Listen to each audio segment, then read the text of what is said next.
Excuse me, আমাদের room চাই। তোমার রুম কেন চাই? সবার যে জন্য চাই আমারও সেই জন্য চাই। হ্যাঁ দিচ্ছি। রুম নাম্বার 103 দেবে। ওই রুমটা আমার খুব পছন্দের। দিচ্ছি, এই নিন। Thank you.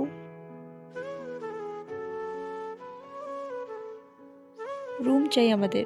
আজকেও? আমরা দুজন দুজনকে খুব মিস করি। আর হ্যাঁ, রুম নাম্বার 103 দেব। দিচ্ছি, এটাই তো আমার কাজ। Thank you. তুমি আজকে আবার এসেছো? আমাদের এখানে কোনো রুম খালি নেই, যাও এখান থেকে। হ্যালো ম্যানেজার, একটু রিসেপশনে আসুন তো। কি হয়েছে? আপনার স্টাফ রুম দিচ্ছে না, বলছে সব বুক আছে। রুম তো সব খালি আছে, আমি এখনই দিচ্ছি। আমি বুঝতে পারি না তুই আমাকে প্রতিদিন এখানে নিয়ে আসিস কেন? রিসেপশনে যে আছে আমার এক্স বয়ফ্রেন্ড হয়, আমার সাথে ব্রেকআপ করেছে, তাই ওকে জ্বালানোর জন্য এখানে আসি। সেই বুদ্ধি তো। বাই।